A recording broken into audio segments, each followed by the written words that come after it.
Voilà, ñu ngi leen di nuyu bu baax a baax c'est la voix des immigrés vous informer vrai et juste ñu ngi si deuxième heure bi fu ngeen mënti nekk si diaspora bi ñu ngi leen di sant bu baax a baax balaa may ñëw si Baba mu ngi si lañ bi dafa am lu ma war a fàttalil aussi sénégalais yi loo xam ne dafa am solo waa kër Sëñ Fallou dañu jël 313 millions la ñu jox Sëñ Mountakha pour seen participation si université bu ñuy tabax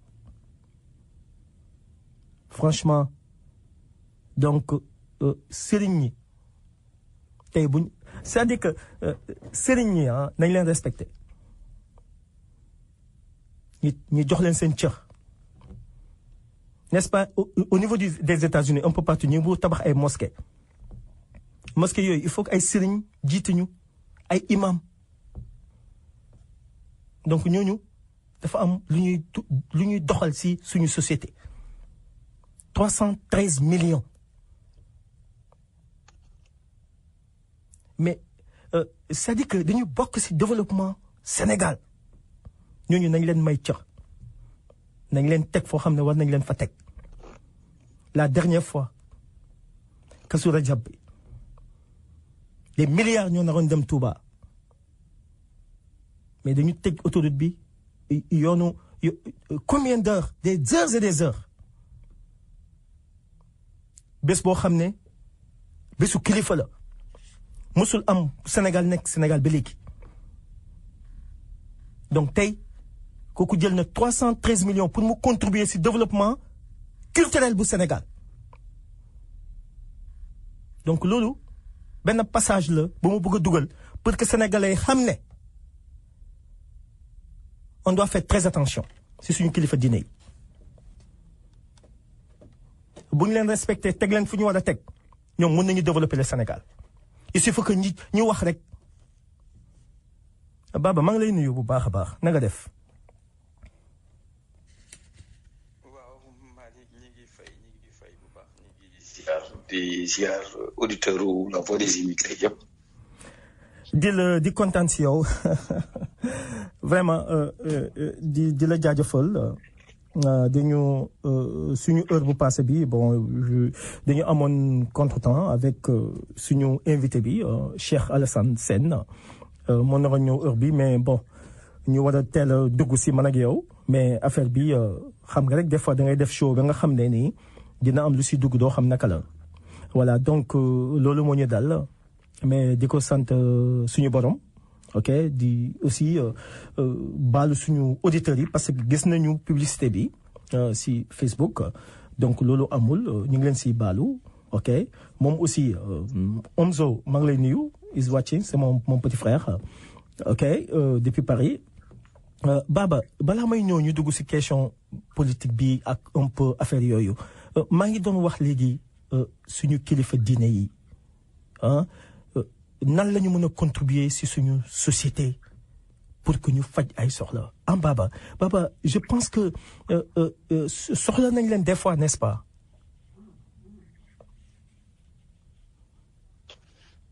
Absolument parce que non seulement waxuma sax ci côté bi nga xamante ni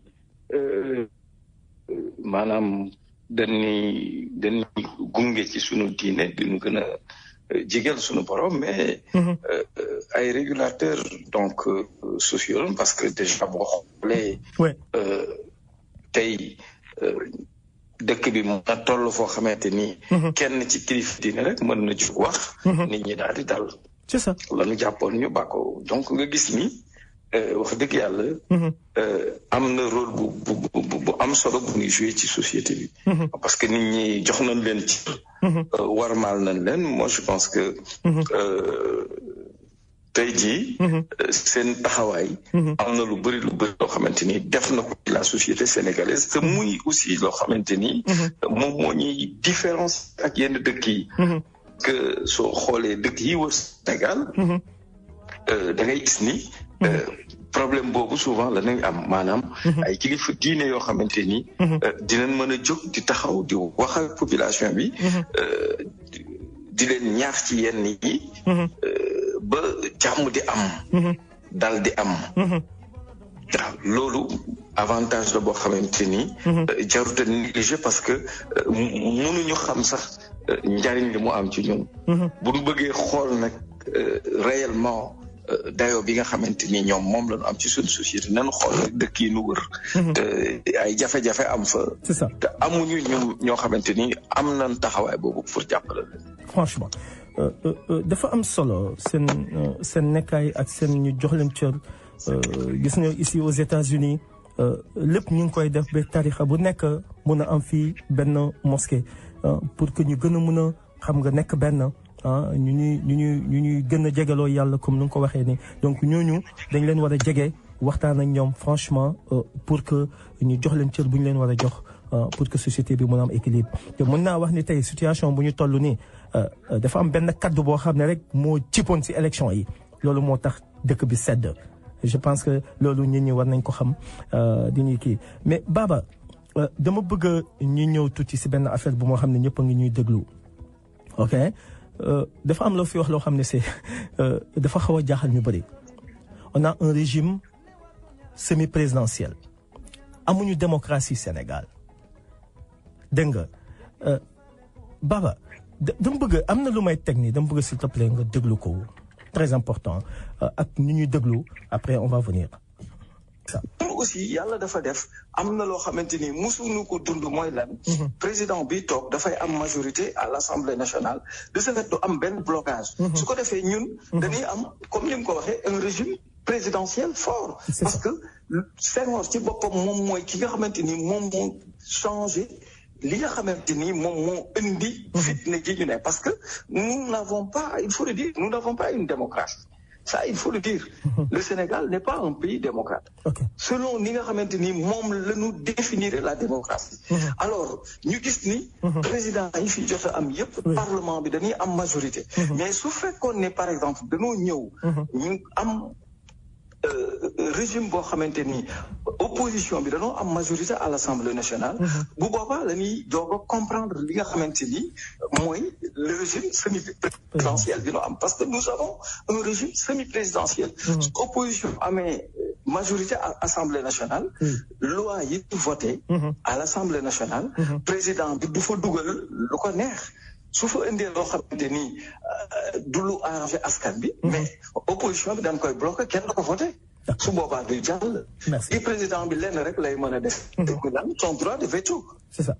donc nga gis ni kon effectivement nous avons un régime semi-présidentiel mais il se trouve que on a l'impression que nous avons un régime présidentiel parce que il se trouve que toujours président bi toog day am chance am majorité à l'Assemblée nationale ba li mu bëgg a dérouler daf koy dérouler lu mu ko neexee ensuite amul ce qu'on appelle la séparation des pouvoirs mooy li nga xamante ni mooy baromètre bi ñuy mesurer la démocratie parce que ki nga xamante ni moom moo indi ce qu'on appelle les réflexions politiques donc c'est un Français muy Montesquieu inspiré li nga xamante ni moom la ñu tëggee la constitution donc au niveau des États-Unis ñu bëri inspiré aussi muy li nga xamante ni moo jur démocratie muy li nga xamante ni moo jur la séparation des pouvoirs mais ñun tey jii mënuñu wax ni Sénégal nous sommes un pays démocratique parce que tey jii certes nous sommes une république parce que république mooy loo xamante ni peuple bi ou bien au moins une partie donc du peuple ñoom ñooy ñi nga xamante ni ils ont la souveraine puissance. Merci. Mais ñun tey jii Sénégal mënuñu wax ni nous avons un pays démocratique ça moom il faut le dire te li nga xamante ni war nañ ko corriger sànq maa ngi koy expliquer ci réforme yooyu mooy fexe ba ñu bañ a am ce qu'on appelle une république aristocratique parce que loolu mais c'est sûr bu ñu ko corriger wul ça peut conduire à la ça peut conduire donc à despotisme je pense que ni loolu aussi lu jar a bàyyi xel la moo tax réforme yooyu impérativement dañ ko war a teg. D'accord, merci. Voilà Baba lu nga wax ni vraiment dama bëgg est-ce que mën nga teg sa loxo lu ñuy dund nii avec ce régime que Sénégal amul démocratie que aristocratie la ñuy jëm nii mën nga parce que il faut nga expliquer lii pour ñu xam situation bu ñu tolloo actuellement nii Baba.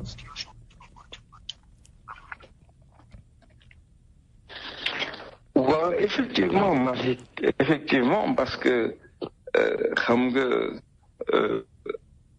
boo xoolee fi ma jeexale dama wax ma ni suñu deful ndànk oui fa ñuy jëm mooy lan maanaam un régime aristocratique muy loo xamante ni dañuy jël Baba ci population bi. oui sa communication bi sa communication bi doo jëm a orienté toujours sa kii bi allez-y. Donc je disais que c'est bon. C'est bon waaw. Je disais que alors tey nga xamante ni fa lay tàmbalee. mooy fi ma jeexale muy li ma wax muy maanaam. li nga xamante ni jar na éviter. oui mooy créer condition yoo xamante ni daf ñuy yóbbu ci lan ci lu naan monarchie wala le despotisme. parce que tey jii su fekkee ni ci yenn réew yi nga koy gisee mooy lan. jël ay groupe nit. favoriser leen. créer condition yoo xamante ni dinañu. maanaam dañ leen di favoriser daal ci élection yi nga xamante ni mooy la am. loolu la muy jur le plus souvent mooy lan. ñooña démocratie déjà gis nga ni amu fa. la muy jur mooy lan mooy ñoo xamante ni dañ leen a favoriser. soo xoolee dëkk bu mel ni tey jii Gambie. gis nañ ni am na benn moment. dem nañu ba muy loolu ma wax di despotisme boobu. despotisme waaw. mu xaw a nuroog sax dictature. xam nga. waaw un dictateur un président dictateur gis na Yaya Jammeh dem na ba benn moment mu doon bëgg a am lu mu teg muy lan. république islamique. Gambia. donc nga gis ni xëy na bu fekkoon ni jógewu fa. fan doon jëm mooy lan. imposer loo xamante ni ci volonté boppam rek lay doon. gis nañu julli jot. maanaam nit ñi woor. weeru koor. ñu ni weer bi feeñ na. ñenn ñi ni ñoom duñu korite dañuy bàyyi ba après. mais gis nañu ñoo xamante ni ba nu nekkee di julli fan doon jullee police moo leen fa fekk. di leen ramasse. parce que lan lay jur. lan lay jur mooy lan pouvoir excessif boo xamante ni. président bi daf koy am. te lu mel noonu nag moo waraloon ñu doon wax ni ma jàpp nañ ni. réforme des institutions yi lu war a am la. lu war a am la parce que loolu moom mooy promouvoir l'état de droit à travers donc des institutions fortes. mais suñu seetloo. tey jii li nga xamante ni moom laa wax Sénégal dafa am particularité bu mu am muy lan ni ma ko waxee nous avons un régime semi-présidentiel. mais tey jii situation yi nga xamante ni moom la ñu jot a dund. ba nu amee indépendance ba léegi. mënuñu ko sentir parce que lan yàlla day def kii toog toujours rek. ci bopp réew mi day am majorité ci assemblée nationale ba. c'est vrai. soo seetloo gis nañu ñu bokk ci APR. ñi ngi doon wax ni ñoom bu nu sañoon. élection législative yi nga xamante ni war nañ ko organiser en 2022. ñu dàq ko ba 2024 couplé ko ak élection présidentielle yi. parce que lan li ñu comprendre mooy. risque la ñu organiser élection yi en 2022. sous le président Macky Sall. avec sa coalition. amatul majorité bi nu am cette majorité mécanique à l'Assemblée nationale. day indi ay jafe-jafe lan lay indi. mooy mun nañu am loo xamante ni musuñu ko dund muy lan opposition bi am majorité ci Assemblée nationale. te bu opposition bi amee majorité. ay jafe-jafe lay doon ci ñaari at yi nga xamante ni moom moo koy dese moom moo waral da ngay gis ñu bokk sax ci APR tey ñi ngi taxaw di jéem a indi xalaat ci dàq élection yooyu ba 2024 ñu couplé ko ak élection présidentielle yi tey ma jàpp ni situation bi nga xamante ni moo présenté wu wax dëgg yàlla li gën a urgent à l'heure actuelle mooy lan la réforme des institutions parce que di fàttali ni commission bi nga xamante ni tegoon nañ ko te Amadou Mahtar Mbow jiite woon ko depuis 2014 jël nañu un rapport jox ko kii di le président Macky Sall di fàttali ni aussi que le président Macky Sall ay 2008 bokkoon na ci ñi signé woon assises nationales yi looloo waral après moom mu santoon donc Amadou Mahtar Mbow avec une commission ñu xool nan la ñuy def pour apporter donc ay réformes ci suñuy institution mais pourquoi depuis 2014 ba léegi waxuñu ci li xaw a teexeel mooy déjà gis nañu volonté le président de la République mu ni dafay supprimer poste premier ministre ma jàpp ni tey loolu dafa am loo xamante ni moom lay xaw a nuróol maanaam day xaw a teexel bu nu gisee ni tey jii li nga xamante ni dëgg moom mooy li mën a indi une séparation donc des pouvoirs mooy rapport boobu ñu ko jox depuis 2014 ñu appliqué ko ñu xool nan la ni indi ay soppite ci suñuy institution bu ko defee séparation des pouvoirs boobu am président bi di l'exécutif xam fa nga xamante ni fa la pouvoir am commencé ak fa mu yem assemblée bi la même chose justice bi la même chose mais bu seetloo tey jii li nga xamante ni fa la ñu nar a jëm soo deful ndànk mooy dañ nar a am un régime présidentiel très fort même parce que di fàttale ni tey su fekkee ni supprimer nañu poste premier ministre boobu imaginel maanaam pouvoir boobu nga xamante ni premier ministre bi daf ko amoon lépp day ñëw ci président bi nga gis ni kon politiquement day doon loo xamante ni lu xaw a doy waar la démocratie amul foofu c'est ça à vrai dire parce que ni ma ko waxee ñu régime bi nu amee wax dëgg yàlla jàppoon naa ni bien vrai que le président de la République am na droit tey jii supprimer poste boobu yoon may nag ko mais est-ce que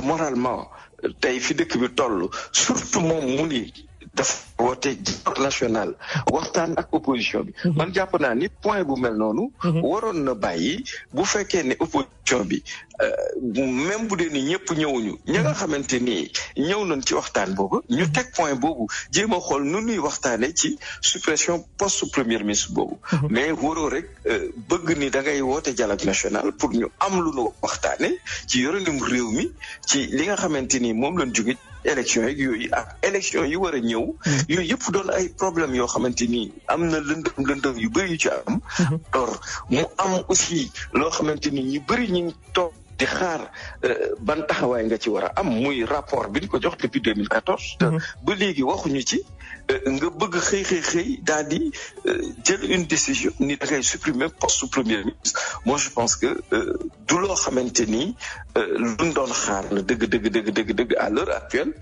du lu mel noonu lañ doon xaar di fàttale ni primature tey buñ ko supprimer imaginez ñaata direct agence ñoom ñoo dépendre ci primature yooyu yëpp day ñëw fan day ñëw ci président bi tu vois gis nañu même le président Abdoulaye Wade fonds boobu mu doon wax doon ay milliards parce que budget bi primature doon yore nu mu tuddati fonds politique yeeg et cetera mais yooyu yëpp dañ koy loger ci biir présidence donc nga gis ni day gën a def lan day gën a renforcer présidence te man jàpp naa ne fi nu toll war nañu sax indi ay coppate ci mbir moomu fu lu mel ni par exemple IGE muy les inspecteurs généraux d'État lu mel ni waa OFNAC nga xamante ni ñi ngi leen loger biir présidence man jàpp naa ni lu nu war a dakkal la lu nu war a changer la parce que loolu depuis bi fi colon yi nekkee la woon te bu fekkee ni dañoo bëgg rek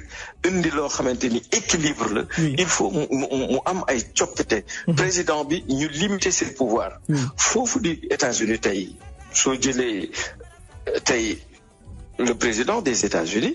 certes amu leen foofu premier ministre parce que le président de la République mooy aussi.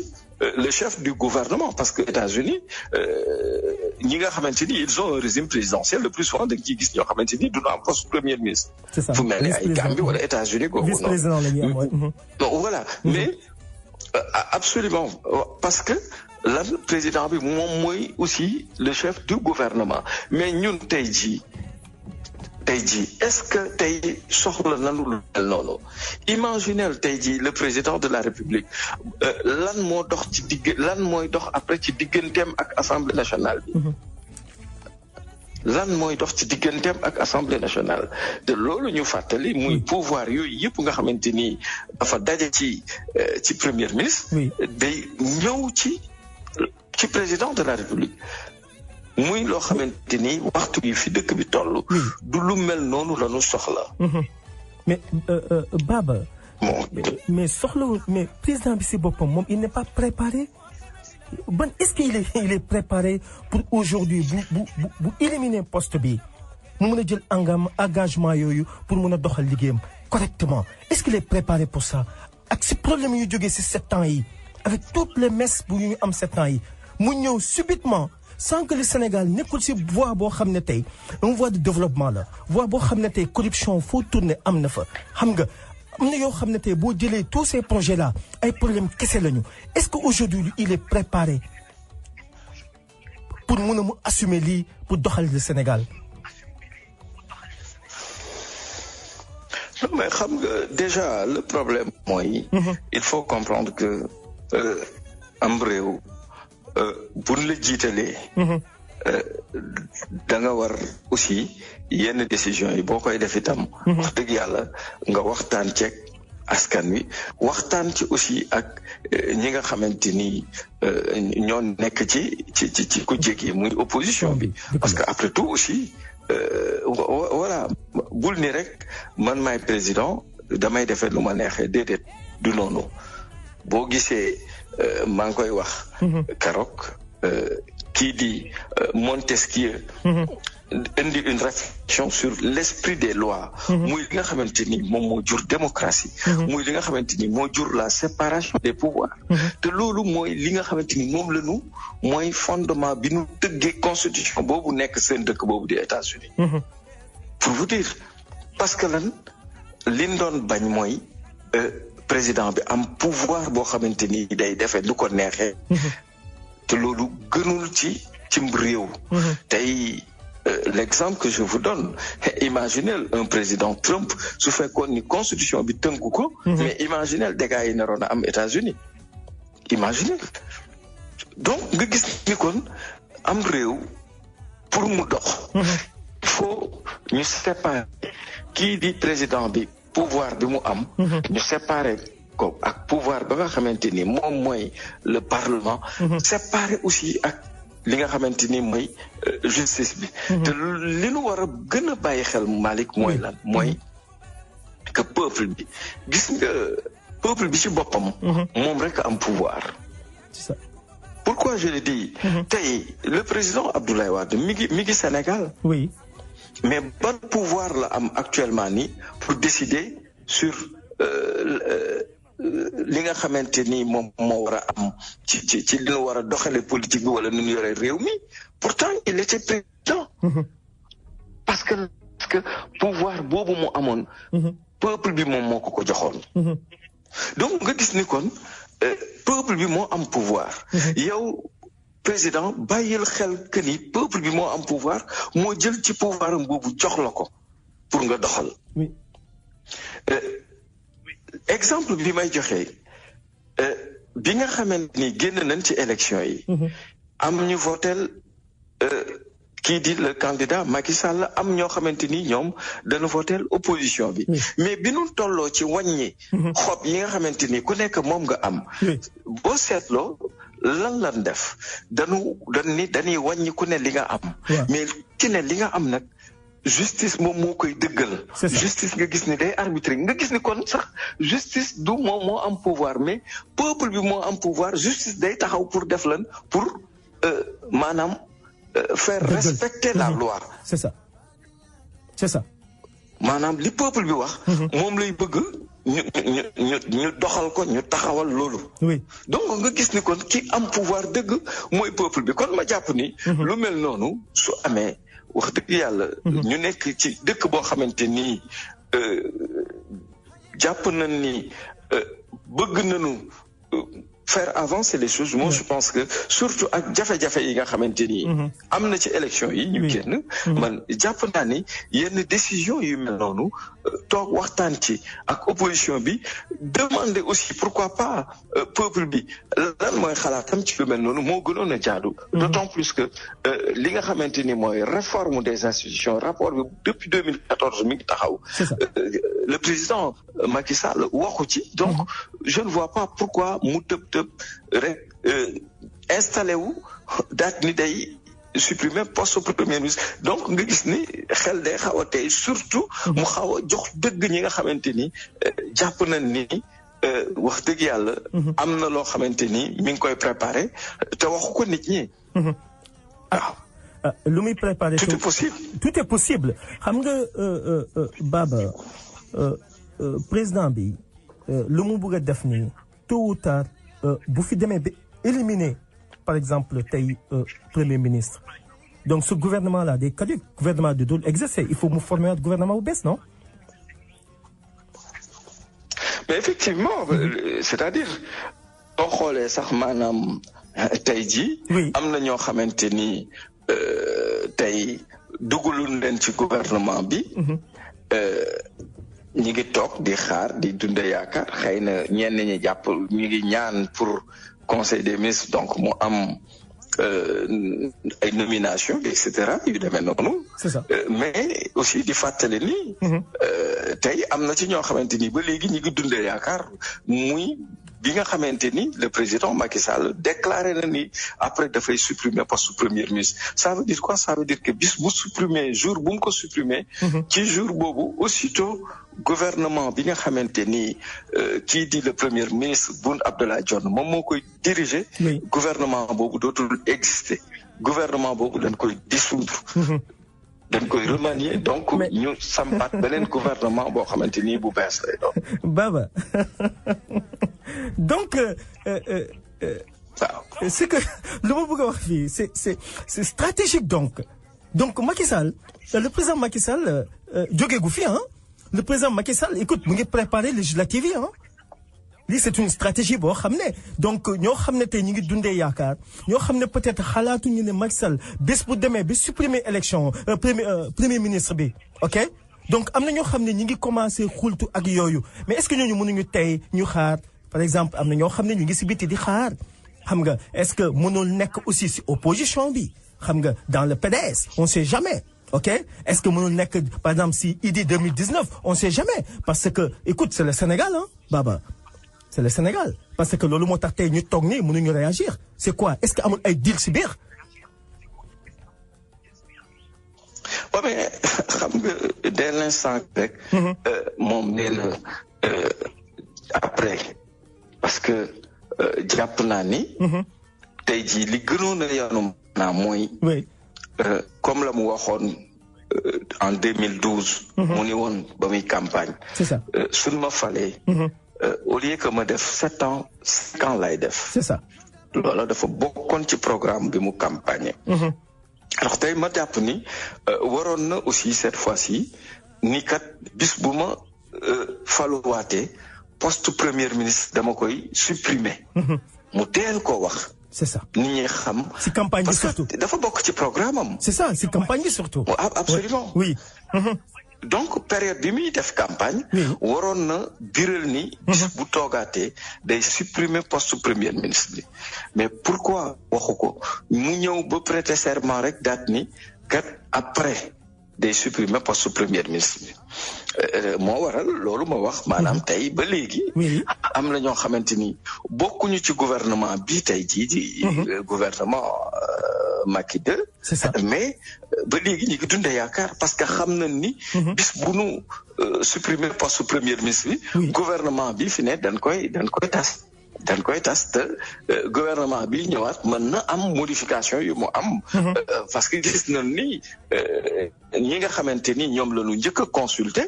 après amaat na ay modification parce que gis nañ ku mel ni Ismaïla Madior Fall. woowaat nañ ko. muy loo xamante ni xëy na yaakaaru ko woon. mais boobu dinañ si ñëw Baba dinañu ñëw si ñoo xam ne actuellement ñu ngi def tripotage boo xam ne peut-être on va expliquer aux gens pourquoi exactement tripotage bi ñëw xam nga ñoo xam ne ce sont les rescapés du pouvoir ce sont les rescapés ñu ngi fi actuellement ne am na ñoo xam ne dem nañu parce que am na lu tax ñu dem donc loolu yëpp léegi on va bientôt expliquer ça maa ngi lay bay dans 2 minutes ñu dugg tuuti si benn musique après ma ñëw ak yow pour que gars yi mën a woote pour mën a joxe seen avis attends am na dinaa mën a jël kii après boo nekkee si ligne bi ok Baba à tout à l'heure maa ngi lay waat. ok d'accord.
gis naa fi Kani Touré Jean Monique maa ngi leen di nuyu depuis Paris Ibrahima Sow maa ngi leen nuyu si Facebook bi yéen ñëpp maa ngi leen di nuyu maa ngi leen dans 2 minutes ngeen déglu musique bi wala 1 minute yéen ñëpp laa leen ko may la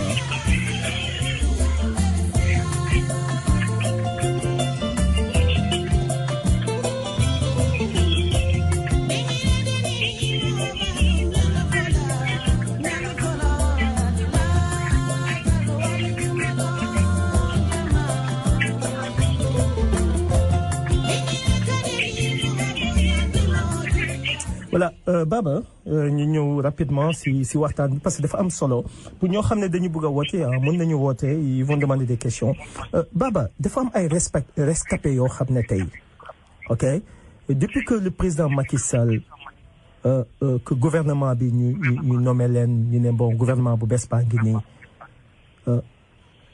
transhumants yi ñu ngi à côté ok ñoo xam ne si biir APR la ñu nekk dañ leen zappé voilà Baba est-ce que mën nga si ñëw tuuti parce que c'est important dafa am ñoo xam ne ils n'ont pas compris pourquoi Macky Sall def ko est-ce que mën nga ñëw nga expliquer ñu exactement situation politique bi ak situation boo xam ne Macky Sall moom la incarné yoo xam ne gars yu bëri ils n'ont pas compris. waaw xam nga. jour bi ñuy def parrainage bi vote parrainage bi am na wax bu ñu waxoon ci laa expliqué woon ma ni il faut reconnaître une chose mooy que duel yi am yëpp entre Macky Sall ak opposition bi Macky Sall daf koy gagné. J'avais également expliqué que tey jii langue politique bi bu doon ne armée la mun nañu wax ni ki ci gën a gradé mooy Macky Sall commencé ko ci Senghor ba ci Ablaye Wade. C'est ça. Donc c'est un stratège. li wóor a wóor mooy il faut reconnaître une chose mooy politique moom jeu politique mën na ko maîtriser na son sujet ça il faut le dire. Parce que tey à l'heure actuelle tey ñi nga xamante ni soo xoolee ni nga xamante ni moom la gérer élection yi ba génn ci ñëw toog ñi nga xamante ni mënoon nañu xaw ko encombré ni mu leen éliminer parce que déjà soo xoolee tey ku mel ni tey ay ñoom Latif Coulibaly gis nga ni ñu bëri ñoo xamante ni avant ñu leen di dugal ci gouvernement bi dañ ko daan sonal. C'est ça.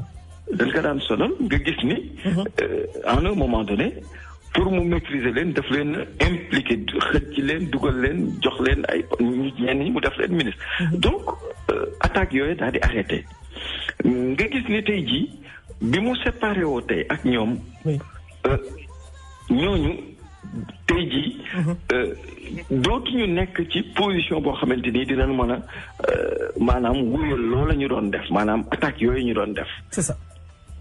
muy benn donc ñooñu boo xoolee ko éliminer leen. éliminer na leen.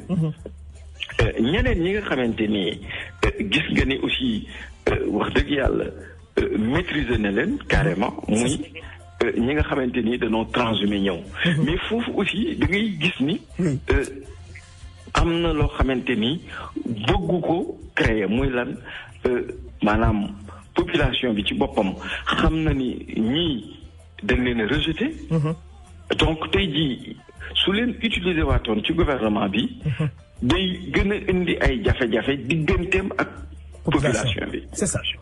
donc nga gis ni kon ñi ci perte mooy nan ñooñu nga xamante ni dañoo transhumé moo tax xëy na ñenn ñi dañu ci am benn yoo xamante ni jàpp nañ ni ñoom tey loolu ñu doon wax maanaam lu mel ni conseil des ministres yi war a ñëw xëy na dina ci am ñoo xamante ni ñi ngi xaar pour ñu name leen ci yenn poste yeeg yu demee noonu mais li wóor mooy pertement am na ci ñooñu nga xamante ni majorité bi dañoo transhumé. ñeneen ñi muy ñi nga xamante ni tey wax dëgg yàlla politiquement. dañu xaw a dese. maanaam am na loo xamante ni bëgg na ko def muy lan am un programme boo xamante ni c'est politique. te gis nañ ni élection yi ñu génn. poids bi nga xamante ni ñi ngi doon jort ni am nañ ko. amuñu ko ba tax da ngay gis ni dafa préféré séparé wu ak ñoom. bokk na ci tey l'exemple que je donne ku mel ni tey le directeur de cabinet du président di Augustin Tine bien vrai que ci maanaam organisation kii yeeg yooyu au niveau de la présidence en tant que directeur de cabinet du président maanaam. am na poids bu muy peser. mais aussi politiquement du poste boo xamante ni daf ko arrangé lan moo ko waral parce que commune ba nga xamante ni moom la nekk moom la gérer presque fa mu dëkk rek la gagné tu vois nga jël keneen ki nga xamante ni mooy kii di le ministre du commerce di Alioune Sarr moom au contraire dafa am une promotion parce que dafa gagné largement ci ay communes am nga gis ni kon kii di le président Macky Sall actuellement nii dafa am loo xamante ni moom la bëgg a def mooy lan nekk le maître du jeu maanaam kenn du nekk ci posture boo xamante nii sax dinañu xaw a sentir ce poids parce que tey jii soo gisee ku mel ni Amadou Ba fi ne nii ak ascension bi mu doon am tey jii brisé na son élan ku mel ni Mimi Touré kenn gisu ko ci gouvernement bi ku mel ni bëri nañ ñu ci bëri ñoo xamante ni da ngay gis ni actuellement Macky Sall li mu def mooy dafa maîtriser actuellement li nga xamante ni mooy situation politique bi nga xam moo présenté wu ci kanam moom tey jii amul kenn koo xamante ni tu sors du lot actuellement moom mooy le maître moom mooy décider ci lépp te loolu moom moo waral ma ni dafa am loo xamante ni man dama koy tiit parce que loolu dafa bokk ci pouvoir boo xamante ni dafa ëpp bu nar a dolli ko ci pouvoir ba mu amoon. C'est dangereux. moom moo tax dans les plus brefs délais li ñu war a njëkk a def mooy appliquer donc li nga xamante ni mooy cette réforme des institutions. parce que sinon rek mun na am dérapage te du doon lu gën du doon lu gën pouvoir dafa xaw a doy waar te actuellement nii ak li mu bëgg a def pouvoir bi mu nar a dajale ci loxoom dafa nar a bëri. mais est-ce que pouvoir boobu Baba pouvoir bu mu nar a yore si loxoom dafa bëri mais moom est-ce que mais dama bëgg est-ce que Macky Sall si boppam dina ko attan ça aussi il faut ñu dugg si boppi Macky Sall bien vrai que mu ngi maîtriser situation politique mu ngi def lu ko neex mu ngi bumi mu ngi taaj mu ngi def lu ko neex mais écoute c'est l'avenir du Sénégal moo ñu intéressé quand même Baba. bon xam nga am na ñoo xamante ni ñoom nee nañu. li tax mu bëgg supprimer poste premier ministre. c'est parce que dafa bëgg nekk en contact direct ak les ministres yu demee noonu. yenn dossiers yeeg yooyu. mais man jàpp naa ni. oui vas-y. jàpp naa ni loolu moom du loo xamante ni lu nu mën a nungu la parce que tey jii mesure bi nga xamante ni allo. waaw. li nga xamante ni tey moom mooy li mu doon def ñëpp daal di gis ni kat am na lu mu tracé loo xamante ni comme kat mun nañ ni dal na xel mooy lan. d'abord mu daal ni kat en tant que secrétaire général donc de l'APR. démissionné naa ci sama parti nekkatuma secrétaire général du parti bi. xam nga bu fekkee ni démissionné nga ci sa poste secrétaire général donc du parti. ça veut dire que ni kon jël nga sa lépp kon consacré ko lan pour Sénégal. c'est ça. mbirum parti bi nu muy fonctionner kay jiitu ca parti baag yooyu yëpp yow sa yoon nekkatu ci yow actuellement li nga viser objectif yi nga am mooy lan. état Sénégal. nan laay def ba programme yi ma am nan laay def ba mandat bii ma yore nii. ma taxawal ko jëmmal ko mais da ngay gis ni. ba léegi am na loo xam des na leer parce que li tax ñi nga xamante ni politiquement. amuñu woon benn résultat bi ñu sanctionné leen. loolu lu jar a bàyyi xel la. ça veut dire quoi ça veut dire que déjà pour quelqu'un koo xamante ni nee nga bii mooy sa dernier mandat. man jàpp naa ni du nu mel noonu nga war a taxawee. li nga xamante ni moom nga doon def mu dal xel mooy d'abord. première décision mooy démissionné naa ci parti APR. nekkatuma secrétaire général parti bi. oui d'accord am na ku nekk si line am na ku nekk si line bàyyi ñu jël ko allo. allo salaamaaleykum. waaleykum salaam. waaw El Hadj Malick. waaw Mbaye na nga def. waaw maa ngi fekk ñoo ngi lay nuyu di la ziar Baba. di la ziar aussi. vraiment waxtaan wi am na solo trop ci kawe na. merci. benn point la amoon de disagrément maanaam foo xamante ni d'accord mooy du point de vue étymologique ak Baba quoi. waaw. mooy ci affaire régime encore une fois de plus semi présidentiel boobu noonu muy wax. ok. parce que man dama yaakaar ni au Sénégal encore comme ni ma ko waxoon bu leen passé te mu mel ni Macky li ñu koy gën a dëggal régime présidentiel ko roñ yore quoi. parce que pour que mu am un régime semi présidentiel il faut mu am li ñuy wax vacillation entre deux régimes quoi. maanaam le régime présidentiel et un régime parlementaire. loolu amul ci suñu constitution boo gisee suñu constitution. dafa leer nañ que ni c'est le président qui définit la politique de la nation. d'accord loolu leer na. deuxièmement. oui. ci même bu fekkoon ni encore une fois de plus opposition bi gagné na. oui. le Parlement. ñoom mënuñu fal un premier ministre. ok. dafa moom mënuñu tamit définir li nga xamante ni moom mooy nekk comment on appelle la politique du gouvernement. d'accord merci. mën nañ ci am influence nag. oui. mais c'est comme le régime bi nga xamante ni moom lañ am au niveau des États-Unis. ok. bu fekkee ni nous avons la sagesse politique. oui. mën nga am sax li nga koy waxee ci opposition boo xamante ni dafay jiite parlement bi ba pare. on va jouer le jeu de la politique. oui. xam nga les points yi nga xamante ni d'accord nañ ci avec le président. oui. ñu ànd ci yeneen points yi ñu am ci ay disagréments. loolu dafa il faut que mu leer ci ñun. ba nga xamante ni li muy wax ni naan ëllëg fi ñu jëm mën na am problème. ñu mën ko changer dès maintenant parce que bés bu ñu changer le premier ministre là. ak Macky Sall bii ma xam ni muy doxalee politique. oui. nga xamante ni vraiment et surtout et ses alliés. oui parce que man dama bokkoon ci ñi doon liggéey ci assises yi ak ñoom quoi. d'accord merci Mbaye. mais gis naa ni. dara loo xamante ni ñoom jéem nañ ko def. oui ci lu jëm ci assises yi pour yokk doole askan bi. ci représentation defuñu ko. ok ba nga xamante ni mel na ni dañu jëm ci une crise politique. si lañ jëm. waaw bu ñu defalee donc ce qui s'est passé en France mooy am Sénégal. effectivement parce que aujourd'hui gis nga ni France les gilets jaunes là. gis nga ñu bëri dañu yaakaar ni ay yokk bu ñu yokk la wala affaire yooyu rek suñ koy waxee le pouvoir d'achat mais demewul noonu boo xoolee ci seen i comment on appelle li nga xamante ni moom la ñuy laaj da ngay gis ni am nañ ci li ñuy wax le référendum d'initiative citoyenne.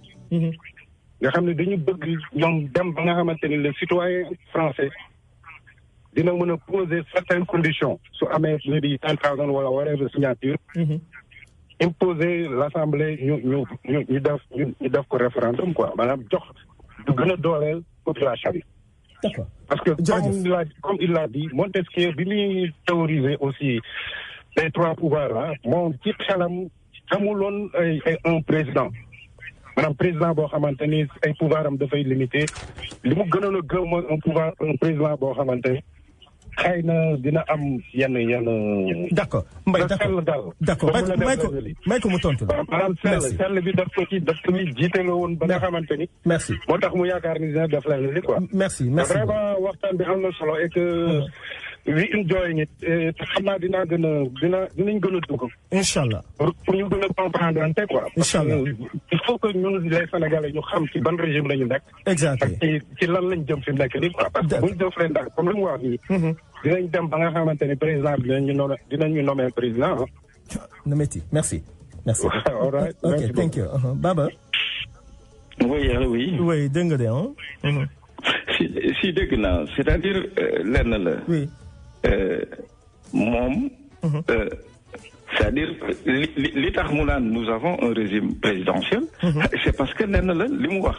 ci waxam def ni président bi moom mooy nommé le premier ministre et cetera. bon donc comme moom le président. moom mooy nommé le premier parce que ci waxam dégg naa moom wax ni. du assemblée nationale bi ñoom ñooy désigner le premier ministre. c'est ça. mais ce qu'il faut comprendre mooy même dëkk yi nga xamante ni ils ont un régime parlementaire. oui. c'est pas l'assemblée c'est pas le parlement qui nomme le premier ministre déedéet. c'est toujours le président. par exemple boo jëlee dëkk bu mel ne Angleterre. le Royaume-Uni. oui. donc suñu ñëwee dëkk yi nga xamante noo am roi wala reine wala yu demee noonu. alors roi bi wala reine ba moom mooy tànn ka nga xamante ni mooy jiite le parlement. ok. loolu aussi lu jar a bàyyi xel la. alors ñun. bien vrai que le président moom mooy ki nga xamante ni mooy nommé son premier ministre mais soo seetloo. même ci gouvernement bu mujj bii nii. kii di le premier ministre lan doon wax ñu ni premier ministre moom mooy proposer le président ñi nga xamante ni ñoom ñoo leen war a consulter. pour ñu former le gouvernement. oui. donc gis ni kon premier ministre moom moo leen di proposer président bien vrai que président moom mooy nommé mais dañ ni premier ministre moom mooy proposer président bi ñi nga xamante ni ñoom lañu war a consulter pour ñu nekk ministre. mais ñun encore une fois dama koy répéter waat le Sénégal nous avons un régime semi-présidentiel. d'accord. encore une fois. D'accord. Il se trouve que li nga xamante ni moom la ñu tàmm di gis. mooy que à chaque fois kii toog ci bopp réew mi. dafay am majorité ca assemblée nationale ba. d'accord. de ce fait day doxalee nu mu ko neexee musuñu am chance am li nga xamante ni mooy opposition bu gagné ci assemblée nationale ba am fa une majorité. d'accord Baba am na kenn ku nekk si line bi ma jël ko rapidement c'est bien dit allo. allo Malick. oui. waaw sama maa ngi nuyu Baba man dafa am beneen lecture bu différent ak ñoom bi ñu yor. parce que pour man ni ma gisee Macky Sall le fait que mu supprimer est-ce que moom gisul ni le fait que mu supprimer poste premier ministre. dafa ko pour couper les ambitions deuxième personne. parce que soo xoolee Ablaye Wade problème yu bëri yi mu doon am mooy deuxième personne te en coupant ce poste là. ambition yu bëri day wàññeeku te soo xoolee Aliou Sall fi mu nekk caisse de consignation dafa bëri doole ay milliards ñoo fa nekk. te soo xoolee dans le monde rural. ñoom gëmuñu ku dul ku leen di defal donc du ñu xool ni état bi mais position bi mu nekk mën na intervenir dans n'importe quelle zone du Sénégal ñëw tabax tali wala defar jàkka wala defar teen te commune rurale boobu du ñu gis ku dul ki leen defal. est-ce que kooku defu ko pour ubbil beneen porte rakam. merci parce que ñu bëri dañuy wax naan ministre mais poste bi Aliou Sall nekk moo ëpp doole ministre. parce que presque 400 milliards moo fa nekk. te su fekkee ne amul deuxième personne. kooku mën na ko may point pour mu fës. ok est-ce que moom gisul lecture bu mel noonu. d'accord merci Baba dégg nga lu mu wax foofu. non tout est possible en politique tout est possible. oui mais li mu wax nii li tax mu bëgg a supprimer poste boobu. parce que day bañ ki nuy jot ni mooy nekk son dauphin ñu koy attaqué ki demee noonu. loolu moo tax pourtant tontu temps ci point boobu parce que nee na li gënoon a logique mooy. bi mu toogee rek mu daal ni démissionné naa ci parti bi. xam nga boo démissionné ci parti bi moom. ça veut dire quoi ça veut dire que kon léegi. am na loo xamante ni moom moo la gën a yitteel moo la gën a ñor muy lan la gestion de l'État programme bi nga xamante ni moom lan la fale et cetera donc parti ba nga xamante ni ca nga bokkoon léegi ñoom ñooy xool nan la ñuy organiser woo pour que ëllëg ñu am ku ni samp ci élection ya war a ñëw wala yu dema mais yow loolu dootul doon sa problème c'est ça donc nga gis ni kon li gënoon a logique mooy mu démissionner ci poste secrétaire général APR. voilà te loolu bokk na ci réforme institutionnelle yoo xam ne yooyu lañ demandé woon Matar Mbow bi ñu ci ko loolu moom sax moom théorisé na ko am na kenn ku nekk ci ligne bi ma jël kooku rapidement allo. allo oui. salaamaaleykum. waaleykum salaam. dama bëggoon participer. waaw vas-y ñu ngi lay déglu. ok so dama bëggoon a ci analyse bi fa dégg léegi kii di ko def Baba. waaw. dama dégg muy wax ni suppression premier ministre bi dafay yokk doole président bi. c'est ça. non je ne crois pas que loolu am na parce que. 3 pouvoirs la ñuy jox. le pouvoir exécutif. le pouvoir judiciaire. ak le pouvoir législatif. et le premier ministre fait partie ci pouvoir exécutif bi. te ci biir pouvoir exécutif il y a 2 pouvoirs. il y a un pouvoir délégué et un pouvoir transféré. c'est ça. soo gisee su fekkoon ne tey jii le premier ministre dafa yor un pouvoir transféré. le président éliminé ko foofu la ñuy wax ne président mu yokk tuuti ci mbiram. wala président jël grignoté ci pouvoir kii bi législatif bi. wala ci pouvoir judiciaire bi. mais le premier ministre moom un pouvoir délégué la am c'est-à-dire il a l'obligation de rendre compte moom il ne définit pas la politique de la nation. ba pare c'est pas lui qui nomme les ministres. su fekkoon ne dañoo am un premier ministre boo xam ne moom mooy nommer les premiers ministres. teg gouvernement am. su keroogee mën nañu wax ne su ko fi jëlee. le président dafay jël loolu. on n'a pas assez de temps c'est bien dit bàyyi ko mu tontu parce que on a que 5 minutes hein c'est bien compris ouais. Allô Baba dégg nga lu mu wax je pense qu'on a très bien compris. si dégg naa li mu wax c'est-à-dire lenn lan war a comprendre. oui. pourquoi tey jii par exemple le président de la République. bu dee signé yenn décret yi pourquoi le premier ministre di ko contresigner. voilà. pourquoi le premier di ko contresigner. parce que président bi dafa nekk koo xamante ni moom la ñu jox bopp réew mi muy exécuter mais aussi ce qu'il faut comprendre mooy le premier ministre il a ses prérogatives. ça c'est vrai. c'est pas pour rien que le premier ministre moom mooy dem bu ñu ko nommé. mu dem devant l'Assemblée def une déclaration de politique générale. pas di assumer. pourquoi. di fàttali ni gis nga kii di le président Macky Sall bi mu fi nekkee premier ministre. oui. am na problème bu jotoon a am digganteem ak Aminata Tall. oui. ci problème mu ay fonds yu nu waroon a gérer ci demee noonu.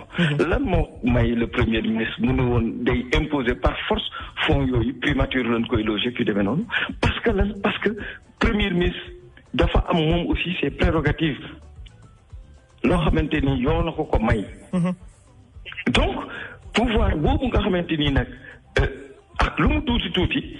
am na ko mais bu ñëwee fekk si waat pouvoir bi président bi amoon mu boole ko ak budget ba mu kii parce que tey jii. su fekkee ni maanaam voté nañ budget bi pour une année. oui defuñu sax 1 an ñu annulé poste premier ministre mais budget fonctionnement primature boobu fu ñu koy loger. présidence. oui. agence yeeg kii yi nga xam ne dafa dépendre woon ci ministère xaw ma ci primature. fan lañ leen di loger. présidence c'est vrai. tu vois. donc kon nga gis ni en réalité. loolu kenn mënu ko dindi. dafa bokk ci lii gën di renforcer le président de la république. dëkk yi nga xamante ni amuñu poste premier ministre. le président rek moom moo fa nekk comme fu mel ni seen dëkk boobu dañu ñëw teg ay garde-fou yoo xamante ni président bi day xam ni fii la pouvoir am commencé fii la pouvoir am yem. soo xoolee tey jii lu mel ni le Sénat américain gis nga ni ñuy bloqué yenn kii yi nga xamante ni président bi daf koy bëgg a def. c'est ça. donc nga gis ni kon tey jii poste premier ministre boobu. si toutefois ñu supprimer ko. dafay bokk ci di gën a renforcer pouvoir bi nga xamante ni moom le président di am parce que comme ni mu ko waxee moom mi ngi wax ni problème mu séparation des pouvoirs. mais est-ce que ñun nous avons une justice boo xamante ni pouvoir bi mu am daf koy kii. merci beaucoup comme ni mu waxee. exactly ok thank you Baba temps bi jeex na on a qu'une minute mën nga tàggoo rapidement bala may am na kuy jël woote quoi le temps est fini Baba mën nga tàggoo rapidement s'il te plaît. waaw man daal li may wax mooy que ñu bàyyi xel ci lenn mooy la réforme des institutions. oui parce que loolu mooy li nga xamante ni.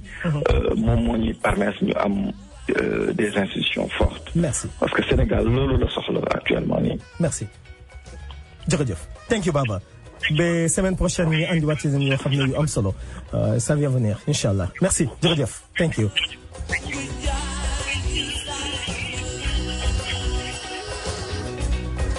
voilà mais ñu ngi leen di nuyu di leen sant un peu partout dans le monde waa Facebook maa ngi ñëw bégal leen tuuti balaa may dem comme d'habitude may leen 5 à 15 minutes bégal leen donc je suis là avec vous merci yéen ñëpp fu ngeen mënti nekk ci diaspora bi ñu ngi leen di sant di leen gërëm.